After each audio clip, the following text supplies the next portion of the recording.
Tiga berita heboh hari ini. Demo tolak bongkar makam Vanessa Angel. Dodi Sudrajat disebut tidak manusiawi. Rencana Dodi Sudrajat memindahkan makam Vanessa Angel ternyata juga menimbulkan gejolak di kalangan masyarakat. Terbaru, muncul aksi demo untuk menolak pemindahan makam Vanessa Angel di TPU Taman Islam Malaka, Jakarta pada Sabtu 12 Februari 2022. Gerakan menolak pemindahan makam Vanessa Angel diinisiasi Barisan Kesatria Nusantara atau BKN DKI Jakarta. Rombongan yang berjumlah sekira 30 orang membentangkan atribut penolakan. Kami menolak pembongkaran makam, bunyi tulisan dalam salah satu spanduk. Ada pula tulisan yang menyinggung rencana Dodi Sudrajat memindahkan makam Vanessa Angel sebagai tindakan tidak terpuji. Pemindahan makam adalah perbuatan yang tidak manusiawi, bunyi keterangan di spanduk lainnya. Di tengah aksi, Ahmad Qois selaku koordinator aksi menjelaskan maksud mereka ikut menyuarakan keresahan atas rencana pemindahan makam Vanessa Angel. Menurut kami semua, pembongkaran makam ini sudah bukan masalah pribadi, tapi sudah jadi konsumsi publik karena sempat viral.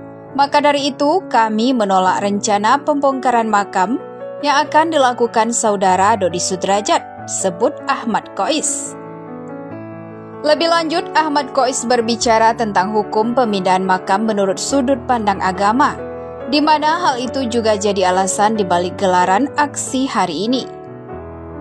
Ketika berbicara pembongkaran makam, itu sudah berkaitan dengan jasad yang ada di dalamnya. Dari sudut pandang agama, jasad orang yang sudah meninggal harus benar-benar kita jaga. Bahkan saat memandikan saja, kita harus pelan-pelan. Apalagi ketika sudah masuk liang kubur, terus tiba-tiba mau dipindah lagi.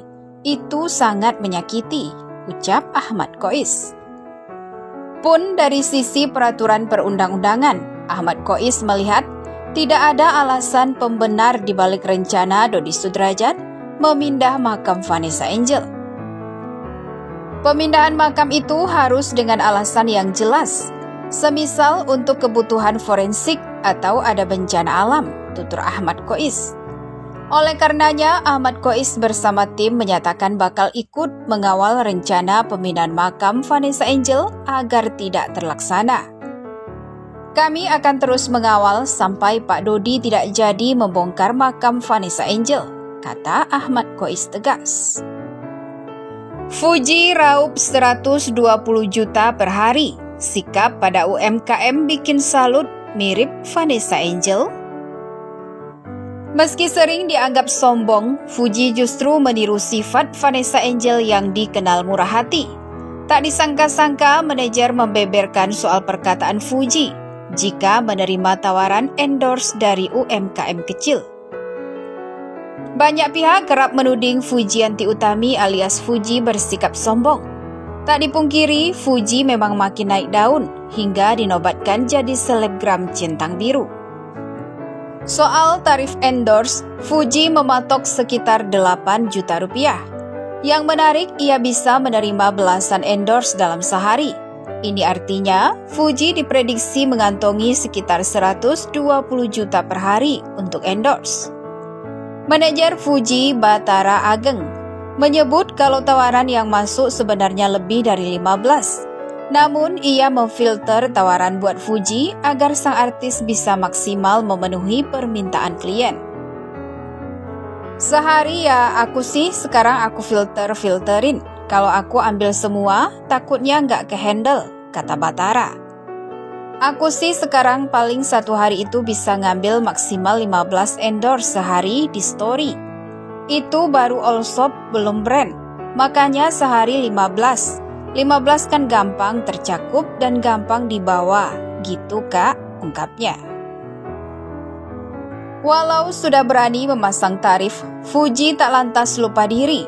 Ia justru meniru sifat kakak iparnya mendiang Vanessa Angel. Diam-diam terkuak jika Fuji bersikap mulia ketika berurusan dengan UMKM.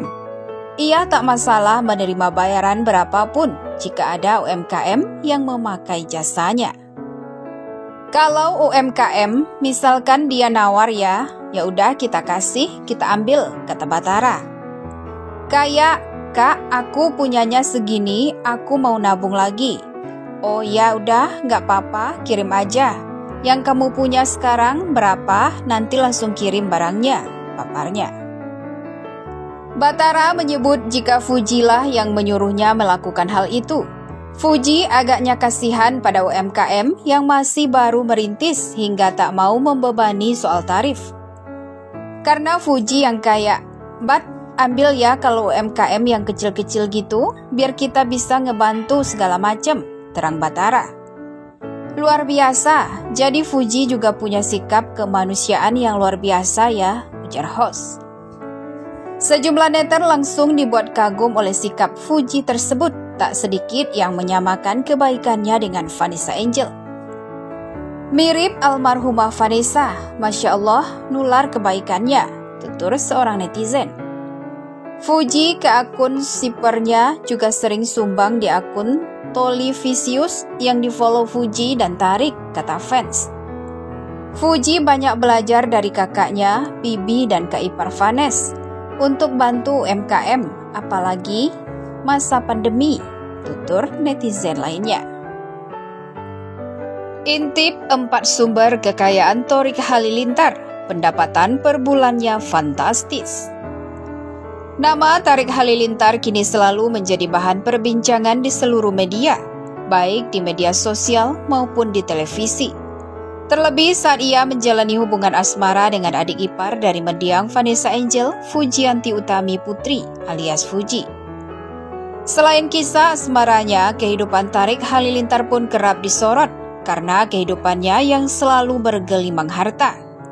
Adik kandung dari Atta Halilintar ini sudah memiliki pendapatan sendiri yang cukup fantastis. Apalagi kekayaan tersebut dihasilkan dari kemampuannya sendiri, bukan berasal dari kekayaan orang tuanya saja. Lantas dari mana saja sumber kekayaan Thorik Halilintar? Dirangkum pikiranrakyat.com dari berbagai sumber, berikut ini 4 sumber kekayaan Thorik Halilintar. 1. Bisnis keluarga. Sudah menjadi rahasia umum jika keluarga Gen Halilintar memiliki banyak bisnis di sejumlah negara. Penghasilan dari bisnisnya pun menghasilkan banyaknya pundi-pundi rupiah.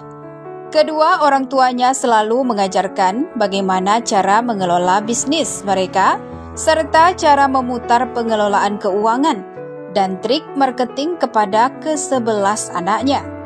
Untuk itu, Thorik Halilintar pun dilibatkan dalam pengelolaan bisnis tersebut dan ikut mendapatkan keuntungannya. 2. Endorsement. Sumber kekayaan Thorik yang kedua berasal dari endorsement di akun Instagram pribadinya @Thorik Halilintar yang kini sudah diikuti oleh 5,2 juta pengguna aktif di media sosial. Sebagai public figure, Thorik Halilintar memiliki pesona yang bagus di media sosialnya, terlebih di Instagram. Sehingga hal tersebut mampu mendatangkan para brand, baik brand ternama maupun tidak. Dalam sebulan, Thorik mampu mengantongi puluhan juta rupiah dari hasil endorsement. 3. Undangan televisi. Terkenal sebagai adik dari seorang YouTuber kondang Atta Halilintar, membuat Thorik kerap diundang ke beberapa stasiun televisi untuk sekedar tampil dalam beberapa program televisi. Tidak hanya menghibur, Thorik pun cukup sering diundang ke berbagai acara gosip untuk sekedar melakukan klarifikasi terkait kehidupannya, maupun membocorkan informasi mengenai sang kakak Atta Halilintar. 4. AdSense YouTube. Seperti anggota keluarga lainnya, Thorik Halilintar juga memiliki kanal YouTube sendiri yang sudah ia kelola dari 5 tahun yang lalu. Di kanal YouTube-nya, ia seringkali menghadirkan konten-konten menarik, sehingga mampu menarik subscribernya hingga saat ini sebanyak 4,9 juta.